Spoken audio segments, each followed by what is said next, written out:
आषाढ़ माह के शुक्ल पक्ष की एकादशी से देवशयनी की शुरुआत होती है, जो कि कार्तिक माह के शुक्ल पक्ष की एकादशी को देव उठनी के साथ संपन्न हो जाती है।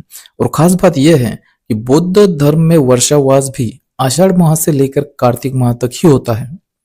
यह समानता इसलिए है क्योंकि पौराणिक कथाओं में जिन्हें भगवान विष्णु कहा जाता है, असल में वह भगवान बुद्ध का ही प्रतीकात्मक वर्णन है। देवशयनी में भगवान विष्णु का योग निद्रा में जाने का सही अर्थ भगवान बुद्ध के वर्षावास की शुरुआत है, और देव उठनी पर भगवान विष्णु का 4 महीने की योग निद्रा से जागने का सही अर्थ 4 महीने का वर्षावास समाप्त करके फिर से भगवान बुद्ध द्वारा चारिका करके धम्म उपदेश करना ही है। देव उठनी यानी ही वर्षावास की समाप्ति के बाद का पहला त्योहार तुलसी विवाह होता है, जो कि सिद्धार्थ और यशोधरा के इतिहास का ही प्रतीकात्मक वर्णन है। यानी ही भारत भर में जितने भी शुभ कार्यों की शुरुआत होती है वह सिद्धार्थ और यशोधरा के पूजन से ही होती है।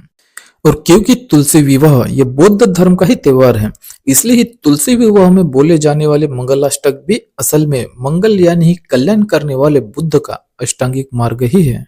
मंगलाष्टक असल में अष्टांगिक मार्ग ही है। यह बात मूल भारतीयों को समझ में नहीं आनी चाहिए, इसलिए ही अष्टांगिक मार्ग की जगह बुद्ध और बुद्ध के परिवार का प्रतीकात्मक गुणगान ही मंगलाष्टक नाम से किया गया है, जो कि इस प्रकार से है। पहले मंगलाष्टक को भगवान गणेश का आह्वान कहा गया है। साथ ही इस मंगलाष्टक में भगवान गणेश के विशेषणों का गुणगान भी किया गया है। और इस पहले मंगलाष्टक के पीछे का इतिहास यह है कि पौराणिक कथाओं में जिन्हें भगवान गणेश कहा गया है, असल में वह सिद्धार्थ बुद्ध के जन्म का प्रतीक ही है। इसलिए ही पहले मंगलाष्टक में जिसे भगवान गणेश के विशेष गुणों का गुणगान कहा गया है, असल में वह सिद्धार्थ बुद्ध के विशेष गुणों का गुणगान ही है। और इस मंगलाष्टक को भगवान गणेश का आह्वान इसलिए कहा गया है क्योंकि पिता शुद्धोधन द्वारा पुत्र सिद्धार्थ बुद्ध को कपिलवस्तु आने का आह्वान किया गया था, जो कि कार्तिक माह से ही संबंधित था। दूसरे मंगलाष्टक में देवी लक्ष्मी का स्मरण करने के साथ ही उनका गुणगान भी किया जाता है। और इस मंगलाष्टक में धन्वंतरी चामुंडे शब्द का भी उल्लेख किया गया है।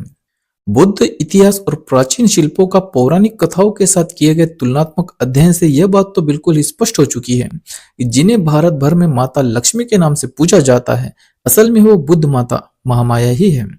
सिद्धार्थ बुद्ध के जन्म के 7 दिनों बाद ही महामाया की मृत्यु हो गई थी, इसलिए इस मंगलाष्टक को माता लक्ष्मी यानी ही माता महामाया का स्मरण करना कहा गया है, क्योंकि स्मरण तो मृत हो चुके व्यक्ति का ही किया जाता है।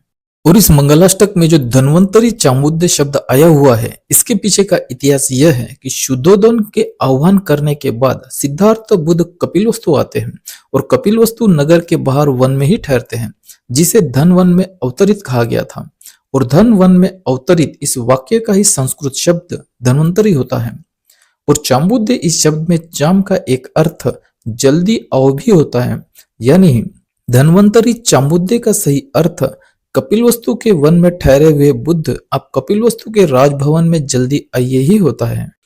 तीसरे मंगलाष्टक को जनकादि राजाओं का आशीर्वाद कहा गया है, जिसमें जनकादि का अर्थ जनक जैसे अन्य राजा होता है।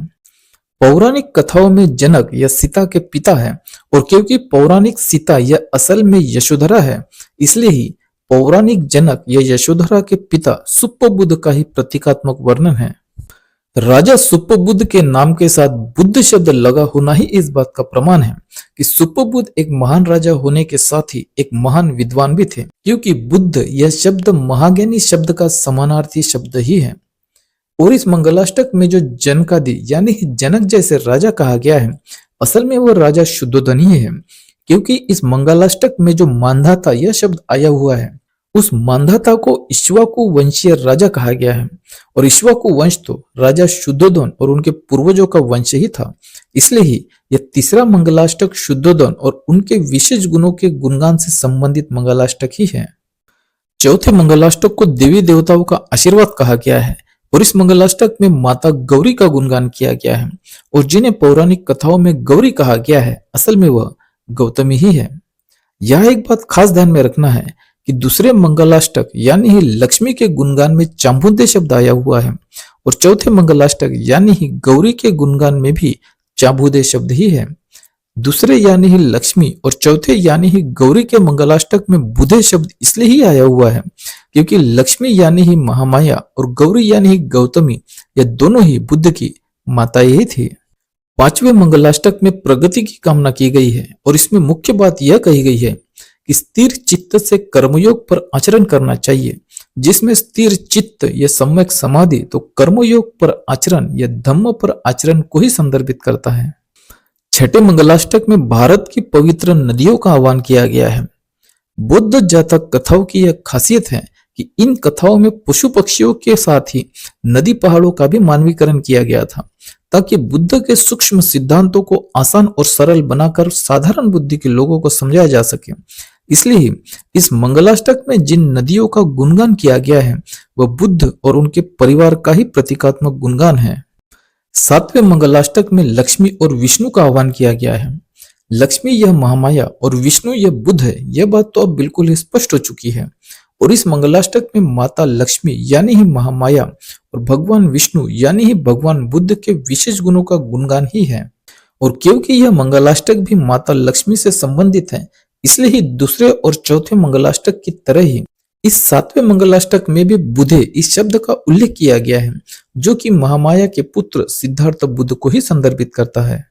आठवें मंगलाष्टक को शुभ घड़ी का आह्वान कहा गया है और इस मंगलाष्टक में जो महत्वपूर्ण बात कही गई है वह यह है कि आली लगन घड़ी समीप श्री हरि घेऊन यावा घरा, यानी ही विवाह का समय निकट आ चुका है, इसलिए ही श्री हरि को जल्दी घर लेके आइए। इस वाक्य के पीछे इतिहास है और वह इतिहास यह है कि कार्तिक माह में बुद्ध के छोटे भाई नंद का विवाह होने वाला था, मगर बुद्ध नंद को अपने साथ लेकर चले जाते हैं। इसलिए ही इस मंगलाष्टक में कहा गया है कि श्री हरि यानी ही नंद को जल्दी घर लेकर आइए। और यह आह्वान लक्ष्मीपति यानी ही सिद्धार्थ बुद्ध और नंद के पिता राजा शुद्धोधन से ही किया गया था।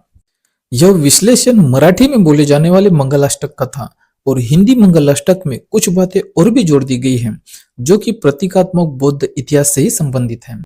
इस तरह से भारत भर में शादी में बोले जाने वाले मंगलाष्टक असल में सिद्धार्थ का बुद्धत्व प्राप्ति के बाद कपिलवस्तु लौटने और कपिलवस्तु में घटित घटनाक्रम के इतिहास के साथ ही बुद्ध और उनके परिवार का गुणगान ही है। मंगलाष्टक यह बुद्ध के अष्टांगिक मार्ग का ही प्रतीकात्मक स्वरूप है।